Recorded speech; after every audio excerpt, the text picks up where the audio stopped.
En 1947 celebrouse por primeira vez na cidade provenzal de Aviñón, no sur de Francia, un festival de teatro ao que se lle deu o nome de Semana de Arte Dramática. Foi unha pequena mostra teatral que a partir de aí medrou e que a partir de 1954 toma xa o seu nome de Festival de Aviñón. Este festival converteuse nunha das citas ineludibles do teatro europeo e celebrou en xullo de 2021 a súa edición número 75. A orixe desta manifestación teatral está nunha iniciativa conxunta interartística moi interesante que uniu poesía, teatro e pintura. Xorde en torno a unha exposición que os coleccionistas e editores de arte Christian e Yvonne Servoz, amigos de Picasso, presentaban no Pazo dos Papas, emblema arquitectónico da cidade, xunto coa ponte, a célebre ponte sobre o río Ródano, da que só se conservan 4 arcos. Pois ben, os Servoz, xunto ao poeta provenzal e resistente durante a Segunda Guerra Mundial, René Char, bo amigo de María Casares, e xunto ao home de teatro, actor e director Jean Vilar, originario tamén do sur, do porto de Sète, en Occitania, pois esta confluencia destas tres persoas fixeron o nacemento deste festival. A partir desta semana de Teatro de Aviñón, da primeira, Jean Vilar será sempre o seu director. A idea central deste proxecto consistía nunha aposta de descentralización teatral a 2 niveis. O primeiro, o máis evidente, facer teatro, estrear montaxes teatrais lonxe de París. En segundo lugar, e sen dúbida o máis interesante, descentralizar a palabra teatral, liberar a representación do estreito marco burgués, da escena a italiana, e facela dialogar con novos espazos naturais e arquitectónicos. É dicir, o que latexaba neste proxecto militante é unha fonda renovación do teatro francés, da que Jean Vilar sería o responsable fundamental. Dende a primeira semana de arte dramática, o patio de honor do Pazo dos Papas será o espazo referencial do festival, o lugar das grandes funcións teatrais que fixeron a súa historia, inseparable da historia da dramaturxia europea dos séculos XX e XXI. Este pulo innovador e inconformista de Jean Vilar estivo igualmente na orixe da creación dunha compañía teatral estatal, o Teatro Nacional Popular, coñecido como TNP. Vilar asume a dirección do Teatro Nacional Popular en 1951 e pon en marcha o proxecto co equipo humano de Aviñón. Polo tanto, dende o inicio son 2 proxectos indisociables. O TNP deuse como misión achegar o teatro a un público que non frecuentaba as salas tradicionais, o mundo obreiro, a xente nova, propoñendo textos clásicos e contemporáneos con montaxes de calidade en escenarios dignos. Estableceron prezos reducidos, horarios de función adaptados aos horarios de traballo, aos horarios laborais e tamén, isto é moi importante, os horarios do transporte público. Fixeron follas de sala moi didácticas, moi ben pensadas, editaron os textos íntegros das obras en edicións populares, moi asequibles, e algo innovador a existencia de diálogos ao final da representación entre a compañía e o público. Ao mesmo tempo, levaban a cabo, dende a compañía, unha reflexión e unha experimentación estética no deseño, no grafismo, na música, no espazo, unha reflexión en torno á vanguarda que facían dialogar coa cultura popular, creando espazos de diálogo.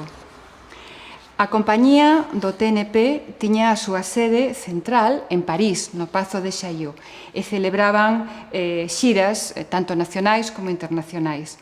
Pero a gran cita anual para a compañía, para o TNP, era a súa participación en Aviñón no festival durante o verán. Jean Vilar dirixiu durante 12 anos o Teatro Nacional Popular ata 1963 e o Festival de Aviñón ata o seu falecemento en 1971, durante 24 anos.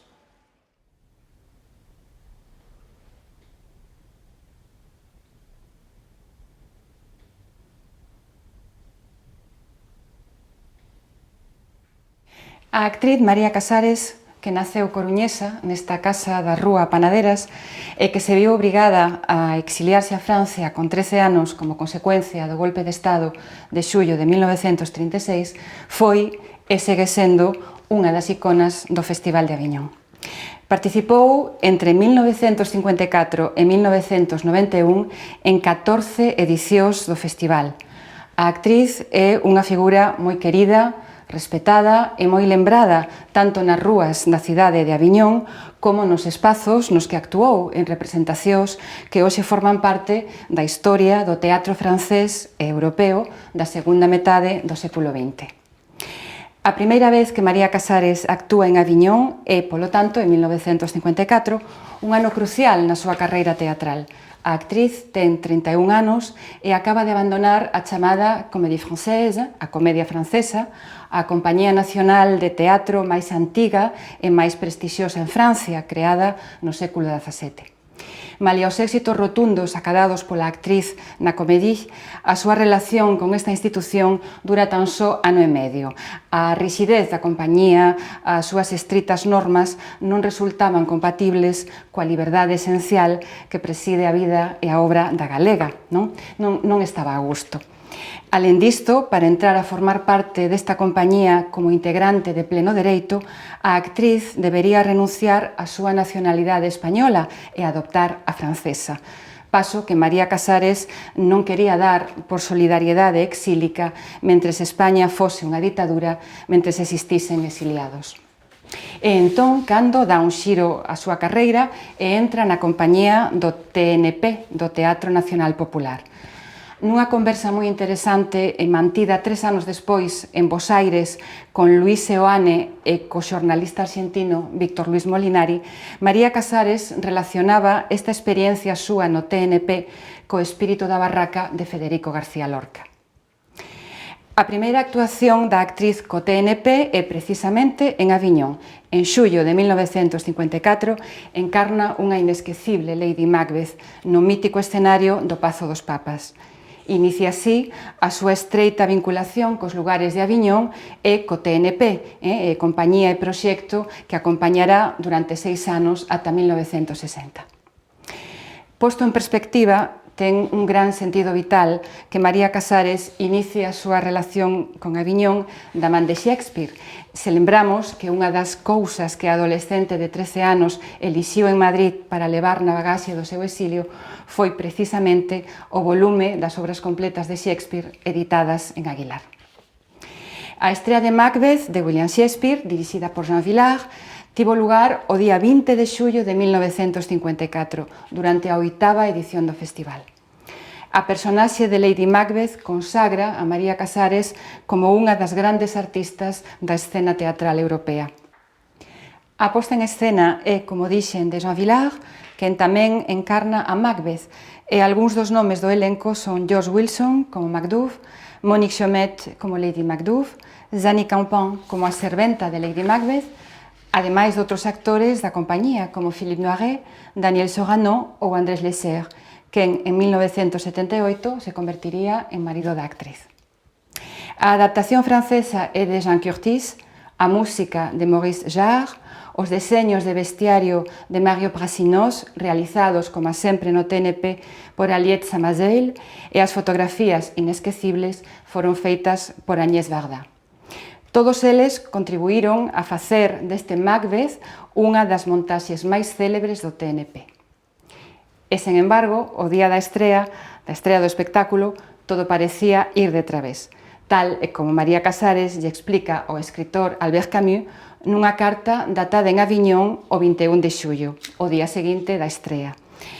Entre outros desastres, Maurice Jarre, o compositor, bateu fortemente a cabeza contra o decorado, tivo que ser ingresado. Un operario de Tremoia caeu sobre unha música no escenario, ingresados os dous, e Jean Vilar, ingresado uns días antes do debut por cuestións de saúde, apenas tivera tempo de aprender o texto e había apuntadores agachados por todas partes entre bambolinas.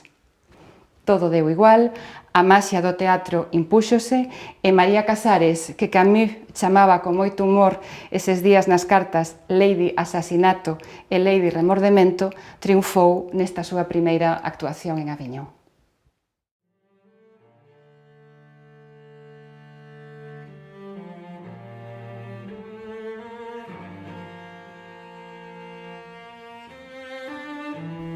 Saíron ao meu encontro o día da vitoria e comprobei de maneira indubidable que o seu coñecemento vai máis alá dos mortais.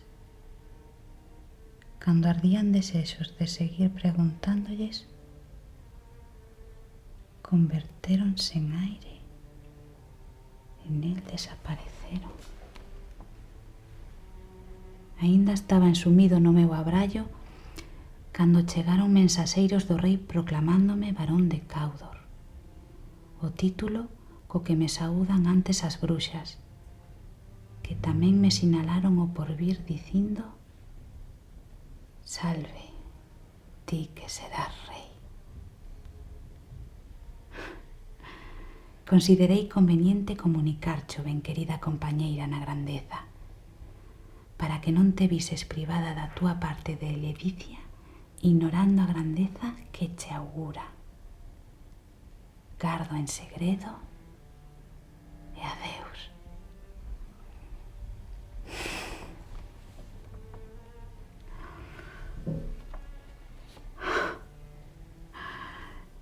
Es Glamis e Cawdor, e a ser o que che auguren.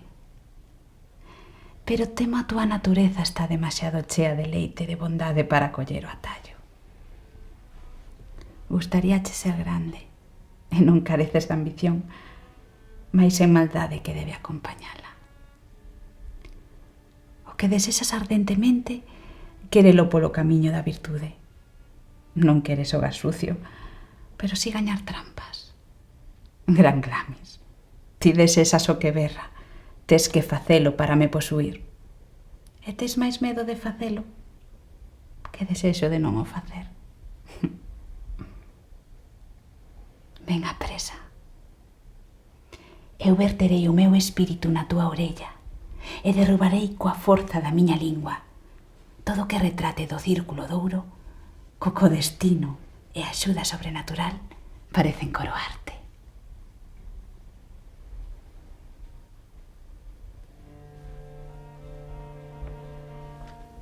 O rei chega esta noite. Está rouco o corvo de grallar a fatal entrada de Duncan baixo a miñas ameas. Vinde, espíritus, que alentades os pensamentos mortais. Privádeme de feminidade e enchedeme da cabeza aos pés da máis implacable crueldade. Espesádeme o sangue. Tupídelle as vías da entrada a piedade para que o remordemento non estorbe o meu atroz designio, ni se interpoña entre ele o seu efecto. Vinde os meus peitos de muller e convertede o leite en fel, acólitos da morte onde queira que esteade, servindo a maldade baixo a vosa forma invisible. Ven, noite pecha, cúbrete con máis negro e mesmo fume do inferno, para que o meu aguzado puñal non vexa a ferida que fai, nin o ceo espreita a través do manto das tebras e berre: alto, alto.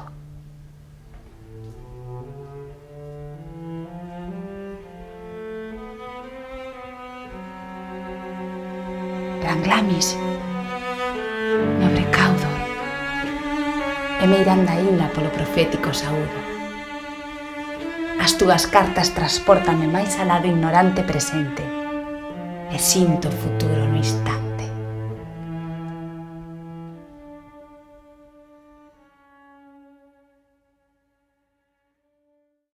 Un ano despois de Macbeth, en xullo de 1955, Jean Vilar sorprendía a público e crítica coa súa elección de María Tudor, drama romántico de Víctor Hugo, para inaugurar, coa compañía do Teatro Nacional Popular, a 9ª edición do Festival de Aviñón.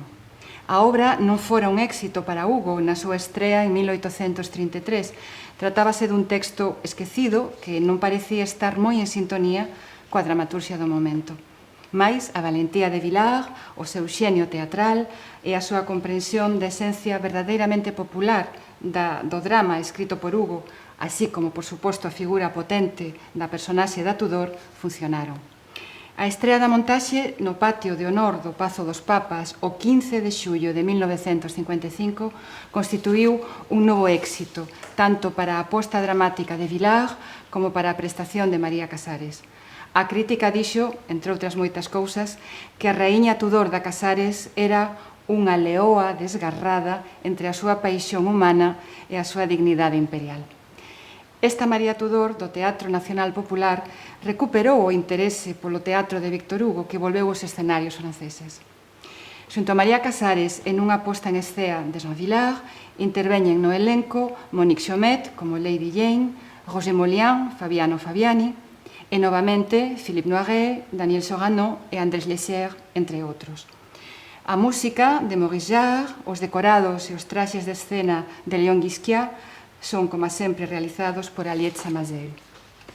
No persoal, os ensaios e as representacións de María Tudor en Aviñón coincidiron con momentos moi intensos na vida da actriz, pois foron os días do reencontro coa súa irmá Esther Casares Quiroga e coa súa sobriña María Esther Varela Casares, logo de 19 anos de separación forzosa. En xullo de 1936, Esther e a súa filla de 4 anos estaban en Galicia, mentres que o resto da familia estaba en Madrid. Esther foi detida, separada da filla, conducida nun primeiro momento ao Hospital da Mariña de Ferrol, era tuberculosa, máis tarde ingresada no cárcere da Coruña, onde estivo hasta 1939. Posta entón en liberdade, máis con liberdade vixiada, entón non podía sair de España. É precisamente neste mes de xullo de 1955 cando se lles permite sair.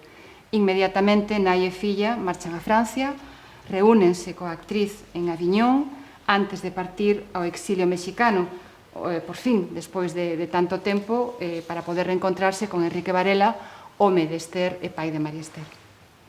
As dúas mulleres asistiron en Aviñón a varias representacións de María Tudor, e María Esther nunca esqueceu eses momentos no Pazo dos Papas, onde di ela a súa tía enchía ela soa todo o escenario. Precisamente, a personaxe de María Tudor será de novo importante para María Casares no seu reencontro co exilio uns anos máis tarde, en 1957. A actriz formaba parte da xira americana do Teatro Nacional Popular que levou María Tudor a Argentina e a outros moitos países.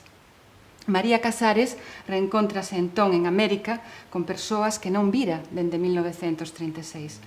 Son novamente momentos dunha gran intensidade para ela, dunha gran complexidade tamén, momentos difíciles. Así, por exemplo, as súas representacións en francés de María Tudor no Teatro Colón de Bos Aires convertéronse en cerimonias de afirmación colectiva da comunidade galega e da comunidade exiliada, claro que ven na súa figura unha representación, alén do teatral, un triunfo dos valores do exilio. Afirma Luis Seoane que na estrea de María Tudor por María Casares, esta chegou a sair 17 veces a escena para saudar. Mais volvendo a Aviñón, podemos afirmar que María Casares confirmou coa súa excelencia interpretativa, como María Tudor, o seu indiscutible protagonismo no festival, un ano despois do éxito de Lady Macbeth.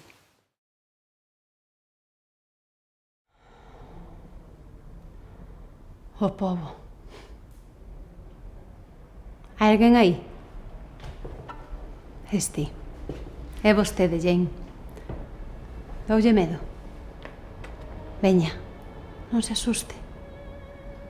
O carcereiro Enes traizou no sabio. Non teñas medo de nada, xa cho dixen. Non tes que ter medo de min. O que foi a túa ruína hai un mes é hoxe a túa salvación. Queres a Fabiano. Non hai ninguén máis. Ninguén máis que a ti e máis eu que o amemos. Somos irmás. Sí, ti e máis eu. Dúas mulleres. Iso é o único que ten ese home. e na súa contra todo o demais. Unha cidade, un pobo, o mundo enteiro.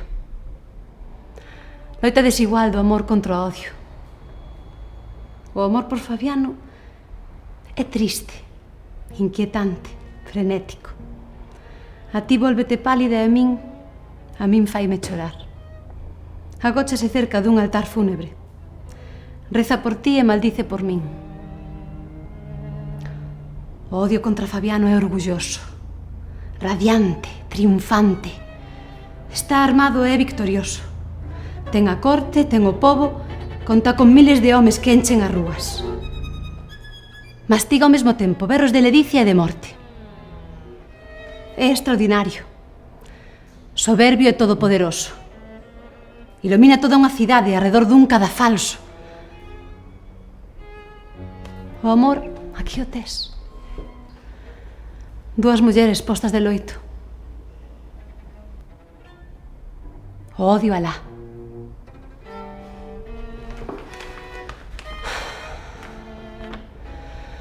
Ai, cidade infame. Cidade rebelde, cidade maldita. Cidade monstruosa que empapa en sangue o seu vestido de festa e sostén o facho o verdugo. Tes medo, non si? Non che parece como a min que esta cidade nos desafía cobardemente as dúas? Que nos mira coas súas 100.000 pupilas de ollos resplandecentes a nós, a dúas pobres mulleres, abandoadas e soas neste sepulcro. Jane, ti escoitas rir e berrar a esta horrible cidade? Inglaterra. A Inglaterra que Londres desbaratará. Como me gustaría cambiar os fachos por faíscas, as luces por chamas, e esta cidade iluminada por unha cidade que arda.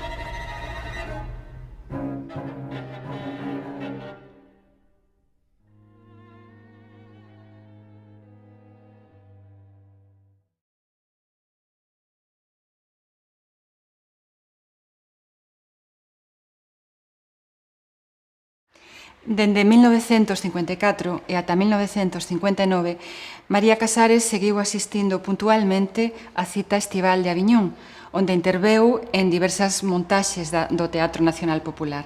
A cidade, de Paul Claudel, O triunfo do amor, de Marivaux, O soño dunha noite de verán, de William Shakespeare. Despois, hai unha gran paréntese de 8 anos ata o seu retorno a Aviñón. Moitas cousas cambian no universo da actriz nestes 8 anos. Atravesa unha fonda crise e reconstrúese percorrendo novos camiños no persoal e no creativo. Nesta paréntese hai como 3 feitos importantes que se poden subliñar. En primeiro lugar, a traxedia do falecemento en accidente de automóvil do seu compañeiro Albert Camus, o 4 de xaneiro de 1960. María Casares perde un amor, mais tamén un amigo, un colaborador, unha das persoas que máis contaron na súa vida. Un segundo feito sería a decisión de deixar o TNP, de mudar, de iniciar novos proxectos teatrais con novas persoas, por exemplo, con algúns dos nomes que serán fundamentais a partir de agora para ela, como Maurice Béjart, Jorge Labelli ou Roger Blanc. Esta decisión, que é posterior ao falecemento de Camus, xa estaba antes disto no pensamento da actriz. E un terceiro feito sería unha reconexión coas raíces a través de 2 cousas importantes. A primeira, a compra dunha casa. O éxito no Teatro de Boulevard coa peza Querido mentiroso, de Jérôme Quilty, adaptada ao francés por Jean Cocteau, deulle por fin a María Casares unha certa estabilidade económica que lle permitiu adquirir unha casa no campo. La Vergne, en Alou, en Charente, é unha propiedade que mercou porque lle lembraba o Pazo do Río no que pasaba as súas vacacións de nena os veráns en Montrove. Unha segunda cuestión importante é que representa por primeira vez en español, e isto xa cumpridos os 40 anos. Será a Yerma de Lorca nunha montaxe de Margarita Xirgu en 1963 en Bos Aires. Por primeira vez pode liberar a súa fonética orixinaria. Esta montaxe histórica representou, en certa maneira, a progresión dunha espiral vital comezada en Madrid, cando aínda era nena, e asistiu en 1934 á estrea de Yerma pola compañía de Margarita Xirgú, na que Margarita Xirgú encarnaba a Yerma. Un ano despois, en 1964, vai ser tamén en Bos Aires a Marigaila, na montaxe das Divinas Palabras dirixida por Jorge Labelli. Labelli vai ser quen a leve de novo a Aviñón. Así, en xullo de 1967, a máis grande tráxica que nunca actuara no patio de honor, segundo a crítica, regresa ao Pazo dos Papas e regresa como a Medea de Séneca, nunha montaxe de Labelli. É un retorno significativo, mostra dunha nova etapa vital e creativa, 8 anos despois de encarnar a Titania no soño dunha noite de verán. Días antes da estrea, en Aviñón, a prensa da cidade xa se facía eco da chegada da actriz en termos verdadeiramente agarimosos. Así, por exemplo, referíndose a ela, dicían: entrou na cidade sen tambores nin trompetas, trouxo ao Mistral. O Mistral é ese vento tan forte e tan frío que por veces era un actor máis no escenario a ceo aberto, segundo dicía a mesma María Casares. E engadían: será a inesquecible Medea, aquela que nunca deixamos de amar. Medea atopa, claro, nos muros de Aviñón o espazo ideal para a cerimonia teatral que este texto conleva. 3.500 persoas en pé, aplaudindo durante máis de 5 minutos, convertérona nun novo fito no festival e na carreira da actriz. A aposta escénica de Labelli e a arriscada composición da personaxe fixeron desta Medea, segundo a crítica, un fragmento de eternidade. Xunto a María Casares como Medea interviñeron no elenco Germaine Kerjean, a ama de cría, ou William Sabatier como Creonte. A adaptación do texto de Séneca ao francés era de Jean Vauthier, a música estaba asinada por Gianni Xenakis e o decorado e os traxes de escena eran de Michel Raffaelli nunha produción da compañía Jorge Labelli e do Odeón Teatro de Francia.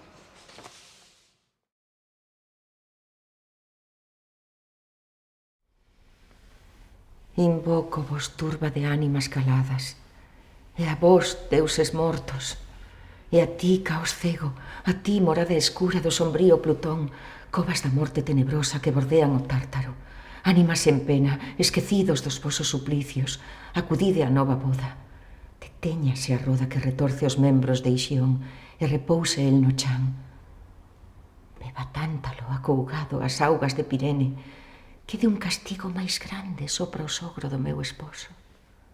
A pedra esparadía obrigue a Sísifo a subir a costa pedregosa, e vos, as que engana o traballo inútil dos bocois furados, Danaíde, sacudide tamén. Este día necesita das vosas mans. Agora, convocada polos meus conxuros, ven estrela da noite, co teu terrible rostro disfrazado, ti que con máis de un ameazas coa cabeleira solta na túa honra, como as meigas. Pisei con pé descalzo os bosques impenetrables e reclamei auga das secas nubes. Removín os mares ata os abismos e o océano guardou as pesadas ondas no teu seo, dominada a súa furia. O mundo, confundindo as leis da esfera, a un tempo ve o sol e as estrelas, e vos, osas, tocastes o mar prohibido. Rompín o ritmo das estacións, a terra estiva floreceu polo meu ensalmo, e obrigada viu Ceres o trigo do inverno. O Fasis verteu o seu violento caudal na túa propia fonte, e o Istro, dividido en tantas bocas, reprimiu as súas augas feroces, indolente, por todas as ribeiras. Bramaron as ondas, hinchou o mar enfurecido co vento calmo, o abeiro do bosque primitivo perdeu a sombra ante o poder da miña palabra. Rematado o día, Febo mantense no alto, vacilan así e desatamorizadas polo meu conxuro. É agora, Febe, de celebrar os teus ritos. Estas coroas, as que ligan 9 serpes, tecinas para ti con man de sangue, para ti estas que tivo por dedos o rebelde Tifón. o que fixo tremer o poderío de Xúpiter. Aquí está o sangue dun pérfido centauro, o sangue que Neso, expirando, derramou. A pira do Eta que bebeu o veleno de Hércules deixou esta cinza. Peso facho da vingadora Altea, piadosa irmá, pero nai impía, abandonou as plumas nunha cova inaccesible á arpía, mentres escorrentaba a Cetes. Agrega a estas plumas as dunha ave do estínfalo traspasada polas frechas do Lerna. Rechiastes. Recoñezo o meu trípode movido con consentimento de deusa. Vexo o carro lixeiro da deusa das encrucilladas. Non o que luminosa e chea guía durante toda a noite, senón o que lívida con mirada sinistra, cando perseguida polos tesálicos conxuros cruza o ceo coas rendas máis curtas. Así, o pálido facho ilumina con luz funesta as brisas e con renovado terror espavorece a xente. No teu auxilio resoe en dictina os ricos bronces de Corinto. Por ti ofrecín na erva ensanguentada un sacrificio solemne. Por ti o facho roubado do sepulcro ilumina a noite. Por ti a golpes da cabeza, co pescozo desmaiado uveei. Por ti, prendida como exixe o loito, unha fita cingue os meus cabelos soltos. Por ti, axítase o fúnebre ramo desde a lagoa Estixia. Por ti ferirei co peito o aire como a unha ménade, os brazos co coitelo sagrado. Rezuma o altar con noso sangue. Disponte, man, a brandir a espada e mancharte con sangue querido. Ferida ofrecín xa o meu licor sagrado, e se lamentas que te invoque con insistencia, esquece, por favor, os meus votos. Perseguida, a razón para teimar na invocación, o teu arco é unha e a mesma sempre. Xa son. Ti agora empapa o vestido de Creusa, así que o vista, abrásea a serpeante chama ata o máis íntimo do seu ser. O lume máxico atópase pechado no escuro ouro e a min, o que expía o furto do ceo co seu fígado fecundo, prometeu deumo e aprendeume a agachar a súa forza con astucia. Deume tamén cuberto do sutil sofre, mulcibero o lume, e recibín o raio da chama viva de Faetón, parente meu. Teño o don do peito da quimera, teño as chamas que roubadas da gorxa ardente do touro e mesturadas con fel de medusa, mandei que conservaran o seu segredo maleficio. Agrega os meus velenos, forza, écate, e conserva agochada nos meus dons a semente da chama. Engane a vista, e firan o tacto, penetre no corazón e nas veas a calor, derrétanse os membros, fumiguen os osos, venza a nova esposa co seu cabelo abrasado polo lume, os seus fachos nupciais. Os meus desexos son escoitados. 3 ladridos deu audaz Hécate e deixou ver a luz sagrada do seu fúnebre facho.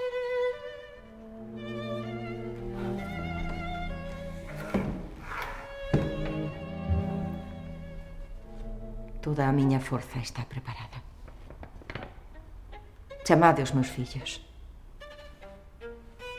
Para levares por eles agasallos preciosos á noiva.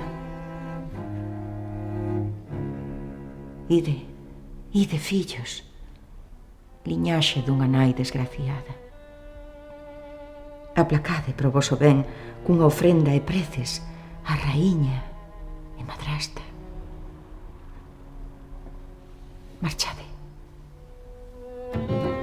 E rápido retornade a casa para gozar do derradeiro abrazo.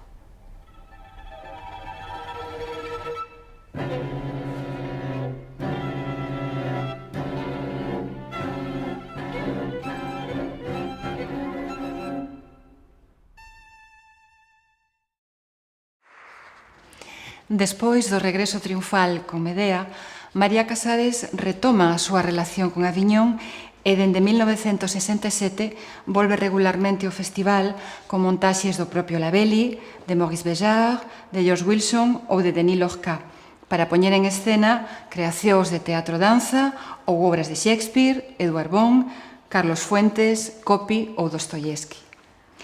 Nas súas sucesivas edicións, o Festival de Aviñón, e isto xa en tempos de Vilar, foise abrindo paseniño, por unha banda, a outras linguaxes artísticas, como a danza, o cine, a poesía ou a música, e, por outra banda, a diversos espazos e escenarios de Aviñón e da súa contorna, aplicando no interior do festival esa óptica de descentralización que nos anos 40 estivera na súa orixe.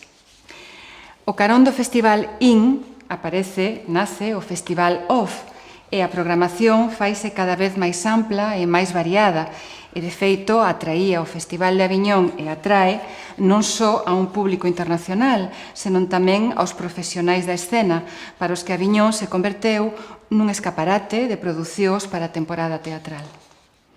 Un exemplo desta procura de diversidade de linguaxes e de espazos é a homenaxe que en xullo de 1986 o festival rende a Nathalie Sarraute, unha das escritoras máis representativas do chamado Nouveau Roman, en a que participa María Casares. A homenaxe toma a forma dunha lectura espectáculo de 4 dos seus textos realizada no claustro da colexiata de Villeneuve-les-Avignon, unha pequena vila situada na outra beira do río Ródano, en fronte de Aviñón. A posta en escena é de Michel Dumoulin, un realizador cinematográfico que rodará parte do espectáculo, e o vestiario de actrices e actores é obra do modisto galego Adolfo Domínguez. María Casares intervén en 3 destas lecturas: o uso da palabra, ela está aquí e tropismos. Nesta última comparte escenario co actor Guy Tréjean. Trátase dunha experiencia oposta en todos os aspectos á actuación no Pazo dos Papas. Déixase de lado o gran xesto, necesario na inmensidade do patio de honor, e éntrase nunha dramatización, nun traballo actoral rico en matices que algún crítico denominou teatro de cámara. Os textos de Sarraute, en principio, non foron pensados para a escena, pero é certo que todos eles conteñen un núcleo dramatizable, unha lingua que se presta a este experimento. Sarraute xoga coas convencións do idioma, que, se se observan ben, conteñen nelas mundos insondables, verdadeiras caixas de Pandora, coas que actrices e actores poden xogar combinando rexistros, establecendo resonancias, apoiándose no humor, na ironía e mesmo na violencia agachada na máis banal das expresións. No caso de tropismos, trátase de pequenos textos independentes que se representaron nunha dinámica de sketch.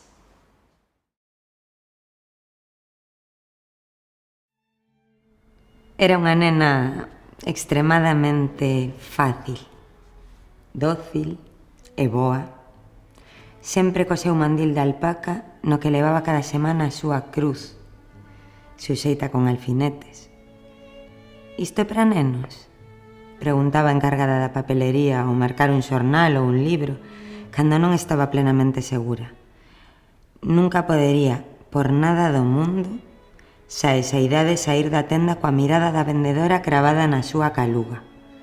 Abrí a porta para marchar e sentir o seu ollar. Ela xa era maior. Medramos dun día para outro. Si, o tempo pasa voando e unha vez que se pasan os 20 anos o tempo comeza a correr aínda con máis presa, non si? Pensarían eles o mesmo? Diante deles, vestida de negro, que sempre vai con todo, porque é certo que o negro é sempre máis elegante. Permanecía sentada, coas mans cruzadas sobre o bolso, que combinaba perfectamente coa súa roupa, sorrinte, asentindo coa cabeza e compadecéndose. Claro que ela escoitara contar e sabía de sobra canto durara a dor da súa avoa e o forte que era. Figúrense que antes non eran como nós. Ela conservaba todos os dentes a súa idade e Madalena, o seu marido, ai, os homes, se eles puderan ter fillos, non terían máis ca un, non pasarían por iso 2 veces. A súa muller, a pobre, repetíao sempre. Oh, os pais, os fillos, as nais. A maior era unha nena. Eles querían ter primeiro un neno. Pero non. Era demasiado cedo. Ela non ia erguerse aínda, non ia marchar e separarse deles, ia quedar preto, o máis preto posible. Evidentemente, ela comprendía que era bo ter un irmán maior. Asentía e sorría. Non sería a primeira. Oh, non, eles podían estar seguros de que ela non se movería de aí. Non podería nunca rematar con todo iso de súpeto. Calar, miralos.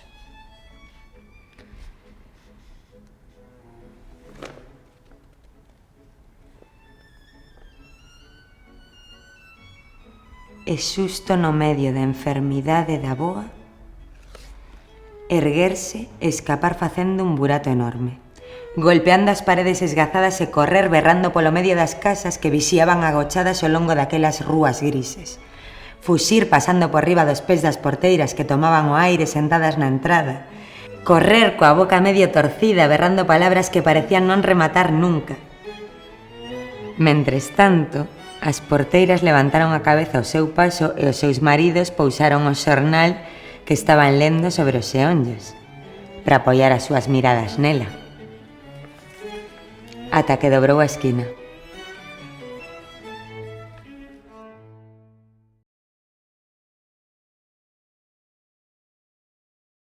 Na vida de María Casares temos moitas veces a sensación de que os feitos, os encontros, os destinos veñen dados e que algo do que os surrealistas chamaron azar necesario existe no itinerario da muller e da actriz. Así, de xeito moi impresionante, a súa derradeira actuación en Aviñón en xullo de 1991 foi para interpretar as comedias bárbaras do galego Valle Inclán nunha montaxe de Jorge Labelli. María Casares conta nas súas memorias, residente privilexiada, escritas en francés, que Valle Inclán, amigo dos seus pais, asistiu, xunto a Federico García Lorca, en Madrid, nos anos 30, a unha función montada por nenos, en a que ela participaba, na casa da escritora Isabel de Palencia, autora do texto escenificado La mujer que no conoció el amor. A nena representaba o papel da nai terra. Por certo, falando das memorias, Alejo Carpentier apunta un dato interesante, a clara influencia do universo valleinclanesco na escritura destas memorias por parte da actriz. María Casares publicou 2 textos sobre Valle Inclán, un en 1963, a petición de Jean Vilar, que montaba por entonces Luces de Bohemia co TNP, e outro en 1991, precisamente con ocasión da montaxe das comedias bárbaras. Neles fala con gran intelixencia e fonda comprensión dunha obra que ela quixo ver, sempre quixo ver estreada en Francia. Pero tamén evoca anécdotas da infancia, como a do seu pai, Santiago Casares, contándolle que Valle perdera o seu brazo xunto a Cervantes na batalla de Lepanto, feito que a nena deu por certo durante moito tempo. As comedias bárbaras foi, por tanto, o segundo Valle que interpretaba a actriz. Na montaxe de Aviñón, 28 actores daban vida aos 150 personaxes do tríptico valleinclaniano no patio de honor do Pazo dos Papas, nunha representación que duraba 6 horas e media e a que se podía asistir ben en 2 xornadas diurnas de 3 horas e cuarto, ben nunha única representación nocturna continuada. A primeira das xornadas estreouse o día 9 de xullo de 1991. A aposta de Labelli, barroca, dunha gran forza expresiva, de imaxes moi potentes, era radical, sen concesións. Foi o gran espectáculo desta edición. María Casares encarnaba a Dona María e tamén a unha monxa na procesión do Corpus en cara de plata. Xunto a ela, Michel Aumont, Don Juan Manuel Montenegro ou Isabel Karajan, Isabel. A adaptación francesa do texto de Valle era de Armando Llamas, A música do vasco Carmelo Bernaola, o decorado e os traxes de escena, unha creación de Graciela Galán e do Obradoiro do Teatro Nacional da Colina, que nestes momentos dirixía Labelli. O espectáculo tamén se puido ver posteriormente en Barcelona. Este fresco galaico envolveu a María Casares na súa despedida de Aviñón, onde, segundo se lê na prensa, a actriz regresou coas anduriñas e onde ela afirmaba nunha entrevista que o único verdadeiramente importante é vivir o instante. Máxima central na creación e no percorrido vital desta muller galega exiliada que se converteu na gran actriz María Casares.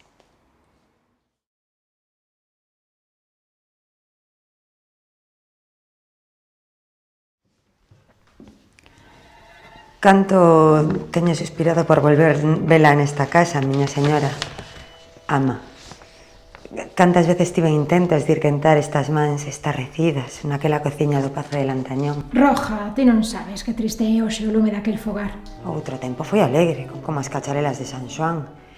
Éramos 12 criados os que a diario nos xuntábamos ao redor do lume, como os santos apóstolos. E durante as segas e durante a vendima éramos máis de 50. Contos que ali se contaban, risos que había, Xa cantares... foi. As miñas mans e o meu corazón arrefriaron coa cinza daquel tempo. Señora miña ama, non volva a tristeza do seu desterro. O pecado ten aquí o seu reino. Que no prendía se marchou. Non a mentes. Negaraslle o seu perdón, miña señora? Por ela sufrín as maiores dores da miña vida.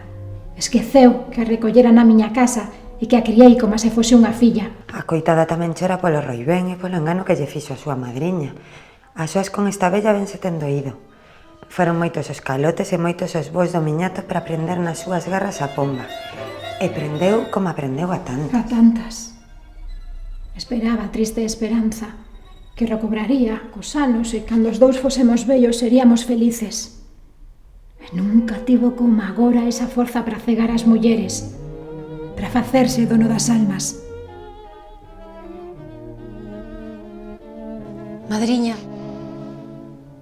Madriña, pobre madriña, canto debeu sufrir en tantos anos. Madriña, escoíteme vostede. Que desexas? Veño de moi lonxe, saín desta casa para non volver e ao verme tan soa, perdida no camiño, chorei como non chorara nunca. Tive medo da morte. Veño cansa dos camiños para me axeonllar perante vostede e suplicarlle o seu perdón. Madriña, déixeme bicar as súas mans. Pídesme as mans e eu xa che entregara o meu corazón. Chorei por ti como se chora por unha filla morta. Non sentía celos, senón mágoa.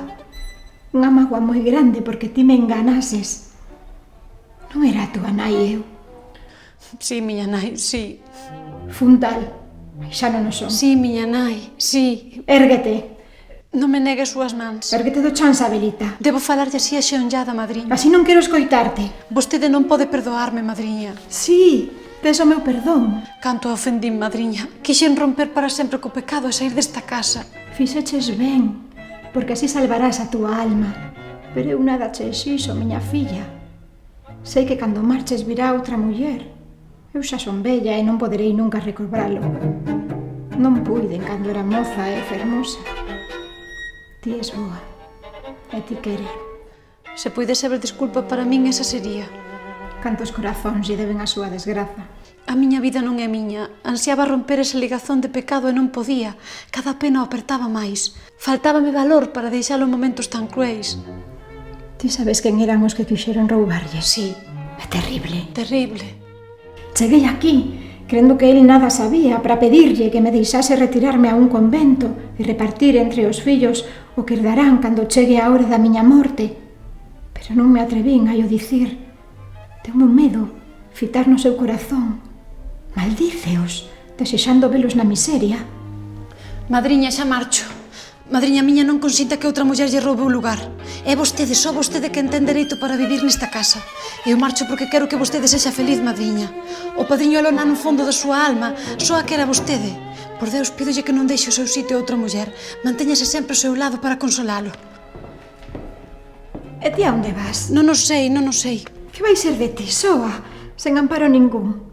Vostede deu-me o seu perdón e a miña alma vai libre de remorsos. Adeus, madriña. Marcha! Sí, marcho. De noite, soa? Sí. Non é posible. Madiña non consinta que outra muller lle quite o posto. Que importa se me roubo o seu corazón? Abrázame, Isabelita. Adeus, madriña.